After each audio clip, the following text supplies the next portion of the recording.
அனைவருக்கும் என் அன்பான வணக்கம். உலகெங்கிலும் இருக்கிற தமிழ் சொந்தங்களுக்கு ஒரு செய்தியை நான் விளக்கமாக தர விரும்புகிறேன். அமெரிக்காவில் அட்லாண்டா மாநகரத்தில் நாங்கள் ஒரு நிகழ்ச்சிக்காக வந்திருந்தோம். அந்த நிகழ்ச்சிக்கு வரும்போது பல தமிழ் சொந்தங்கள் வீடுகளில் இருந்து சமையல் பண்ணி எங்களுக்கு சாப்பாடு போடுவாங்க. சில நேரங்களில் சாப்பாடு நம்ம ஊர் உணவை விட சுவையாக இருக்கும். அப்போது அவங்க ஊர் பேரையும் சொல்லுவாங்க வர்றவங்க எல்லாரும். சார் நான் உங்கள் ஊர் சார் மதுரை, சார் நான் திருச்சி, நான் வாலிப்பட்டி, நான் தேனி, இப்படிலாம் சொல்லுவாங்க. அப்போ ஒருத்தங்க காரைக்குடின்னு சொன்னாங்க. அப்போ நான் செட்டிநாடான்னு கேட்டேன், ஞாபகம் இருக்கு. செட்டியாரன்னு நான் கேட்கல. இவ்வளவு சுவையாக செட்டிநாட்டு உணவு இருக்கே அப்படின்னு நான் கேட்டேன், ஞாபகம் இருக்கு. அவங்க யார், எவர், என்ன ஜாதி, இதெல்லாம் யோசிக்கிற அளவு எனக்கு சின்ன புத்தி இல்லை.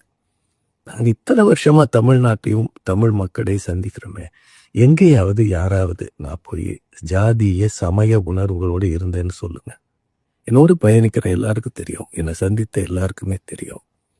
தமிழர் ஜாதி என்கிற ஒன்றைத்தான் நான் பெருமையாக கருதுகிறேன். இதில் வேறு ஜாதி எதுவும் இல்லை. இன்னும் சொல்லணும்னா அவங்க அந்த கேட்ஸுங்கிற அமைப்பு எங்களை சந்திக்கிற ஒரு நிகழ்வு, மீட் அண்ட் கிரீட்னு வச்சாங்க. அந்த நிகழ்வில் நாங்கள் பேசினது இருக்கு.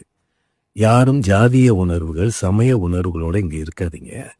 உங்களுக்குள்ள குழுக்களாக பிரிந்திருக்கிறீங்க. தமிழ் சங்கங்களே 2-3 இருக்கு. நீங்க எல்லாரும் ஒற்றுமையா இருந்தா தமிழுக்கு நல்லது தானே.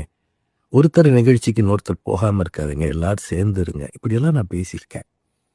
அந்த ஊர் நிகழ்ச்சி நடந்தது February 3 செவ்வாய்க்கிழமை. ஆனா அது ரொம்ப காலம் கழிச்சு February 9 இது நம்ம முகநூல்ல பரப்பப்படுகிறது.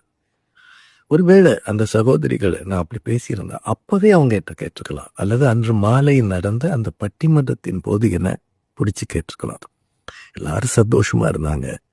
பனி குளிருக்கு மத்தியிலேயே நிறைய மக்கள் இருந்தாங்க. ஒன்று சொல்லவா, இவ்வளவு தொலைவு நாங்கள் வரும்போது எங்களை தேடி வந்து அன்பாக அவங்க உணவு தரும்போது அவங்க முகங்கள் எங்களுக்கு ரொம்ப உறவினரை விட நெருக்கமாக தெரியும். உண்டி கொடுத்தோர் உயிர் கொடுத்தோரேன்னு தமிழ் சொல். இந்த ஊரில் இருக்கிற பிரெட்டுக்கு மத்தியில் இட்லி, தோசை, பொங்கல், நல்ல உணவு இதெல்லாம் கொண்டு வந்து அவங்க கொடுக்குறாங்க. 1 மணி நேரம் 1/2 மணி நேரம் பயணம் பண்ணி. அந்த பிள்ளைகளின் அன்புக்கு நிகர் அது மட்டும்தான். அவங்கள போய் நான் ஜாதியை பற்றி விசாரிப்பேனா? ரொம்ப தவறான பதிவுங்க. உண்மையிலேயே ரொம்ப மனவலியோடு இதை பேசுகிறேன். எந்த காலத்திலும் நான் அப்படி இருந்ததில்லை, இருக்க போவதும் இல்லை. தமிழ் சொல்லுங்க, தயவு செய்து இதை பற்றி இந்த கருத்துக்களை புறம் தள்ளுங்க.